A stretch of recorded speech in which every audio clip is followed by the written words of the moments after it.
कच्छप अवतार की कथा।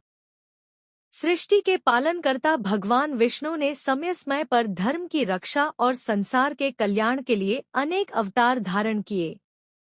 उनका दूसरा अवतार कच्छप कूर्म अवतार कहलाता है। यह कथा समुद्र मंथन से जुड़ी हुई है और धैर्य, सहयोग तथा बुद्धिमानी का संदेश देती है। एक समय की बात है। देवताओं के राजा इंद्र अपने वैभव और शक्ति के कारण अत्यंत अभिमानी हो गए थे। एक दिन महान ऋषि दुर्वासा ने इंद्र को भगवान का प्रसाद स्वरूप एक दिव्य पुष्पमाला भेंट की। लेकिन इंद्र ने उस माला का सम्मान नहीं किया और उसे अपने हाथी ऐरावत के सिर पर रख दिया।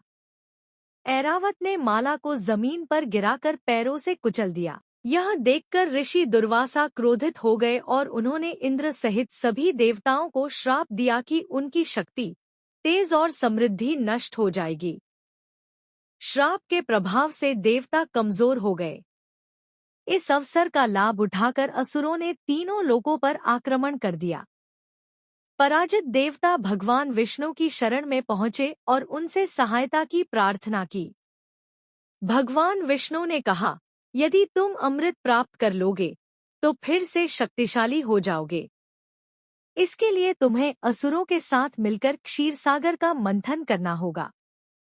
भगवान की आज्ञा मानकर देवताओं ने असुरों से संधि की। मंथन के लिए मंदराचल पर्वत को मथनी बनाया गया और वासुकी नाग को रस्सी बनाया गया। जब समुद्र मंथन शुरू हुआ तब भारी मंदराचल पर्वत समुद्र में डूबने लगा। देवता और असुर दोनों चिंतित हो गए, क्योंकि पर्वत के बिना मंथन संभव नहीं था। तभी भगवान विष्णु ने विशाल कच्छप कूर्म का रूप धारण किया। वे समुद्र की गहराई में जाकर अपनी विशाल और मजबूत पीठ पर मंदराचल पर्वत को धारण कर लिया। अब पर्वत स्थिर हो गया और समुद्र मंथन सुचारू रूप से होने लगा। भगवान कच्छप ने पूरे समय पर्वत का भार अपने ऊपर उठाए रखा, जिससे देवताओं और असुरों का कार्य सफल हो सका।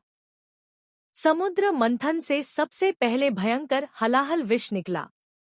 उसके प्रभाव से पूरा संसार संकट में पड़ गया। तब भगवान शिव ने उस विष को अपने कंठ में धारण कर लिया, जिससे उनका नाम नीलकंठ पड़ा।